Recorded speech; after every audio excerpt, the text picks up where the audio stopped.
Hi, I'm Hitless Coffee Guy. Why am I hitless? It's because I am the Hitless Horseman's father's brother's cousin's former roommate. Moving along, what do you need to know about grinding coffee in order to get the perfect cup of coffee every time?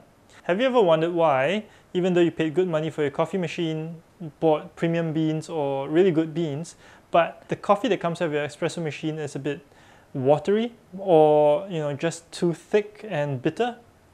Well, a common reason for this is not that you bought a bad coffee machine or the wrong type of beans. The reason for this is mostly because even though you bought good coffee beans, you did not grind it right.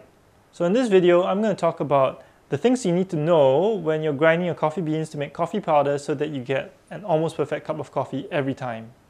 Well, for anyone serious about making home coffee with an espresso machine, I always suggest that you buy a coffee grinder. Why is this so important? It's because you want to have the freshest coffee powder every time you make your coffee. And the only way to get that is to grind your own beans. Now, these coffee bean grinders are sometimes more expensive or as expensive as your coffee machine.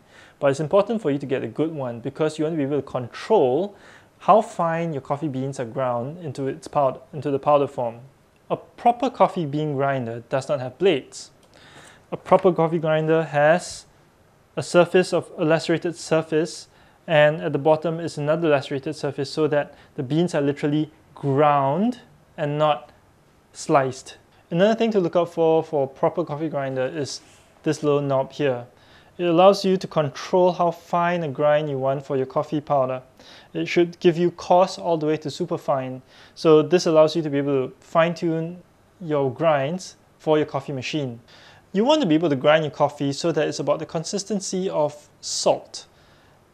Do take note though, depending on your coffee machine, you may be able to get away with a finer grind which is better, or you may actually have to make it slightly coarser because your coffee machine doesn't have enough bar pressure to push the water through the coffee powder. In the video where I explain how to make an espresso with a coffee machine, I will explain to you how to know if your coffee grains are too fine or not.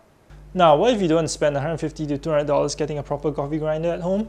Most cafes or specialty coffee shops that sell you coffee beans will be able to grind the coffee for you as well. From my experience, if you ask for half a bag of your beans to be ground in medium and the other half of the bag to be ground in fine and you mix them together, you get about the right consistency for most coffee machines at home. Again, this is a general rule of thumb. If you have a much better coffee machine with a high bar pressure, you may be able to get it with more fine grains and less medium grains. So you really need to experiment with what you have. That's the end of this video. Before I go, I'll leave you with the thought of the day. Nothing's impossible. It's just that no one's made it possible yet. See you next time.